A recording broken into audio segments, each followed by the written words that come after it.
We will continue our discussion about STK11 knockouts in the pancreatic cancer cells.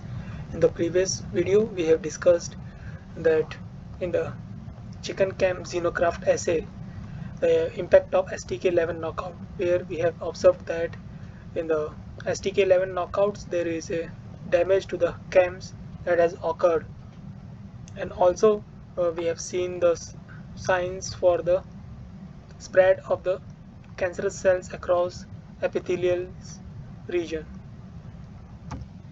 In this video, the experiment was done on the mice model where the pancreatic cancer is orthopedically injected, and what they have found out is that the pancreatic cells that does not have STK11 or where STK11 has been knocked out, the metastasis of those mice is more favorable compared to the case where STK11 is not knocked out. So this is the tumor image that they have shown, is that in the case of wild type we can see that size of the tumors are smaller compared to the case of this knockout. In the case of knockout, the size of the tumors are pretty high. So this is just a representation, and the quantifications of this tumor tissues is shown in the panel B and panel C.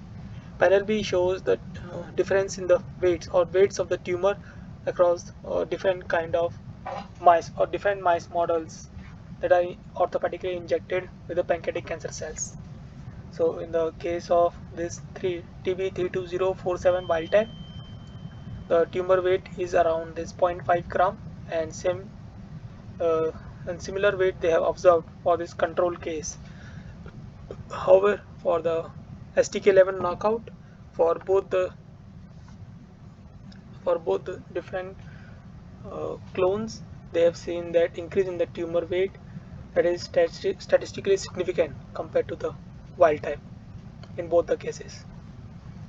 And when they check the tumor volume, the tumor volumes also reflects the same results that they have observed for the weight.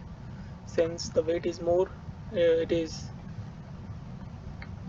are high probability that tumor volume is also more, considering there is not much difference in the density.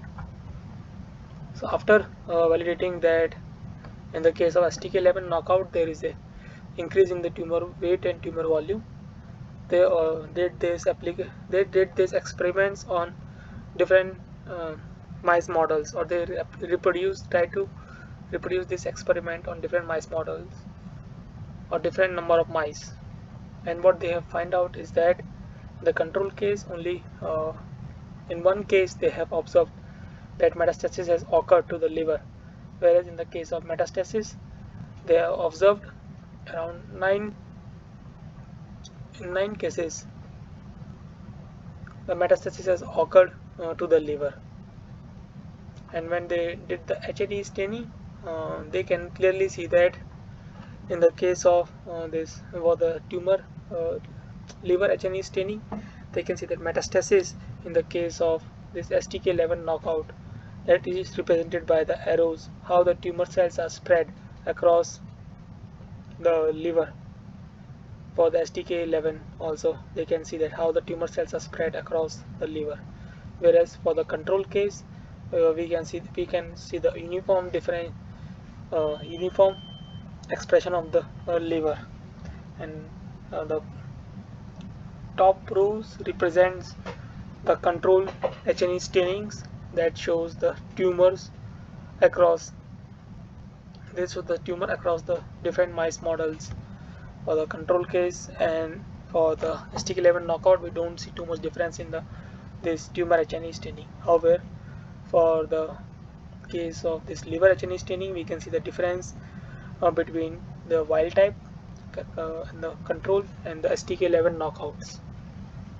So all these experiments, or the data that are shown about the in vivo experiments, indicates or supports the results that they have observed from the previous chicken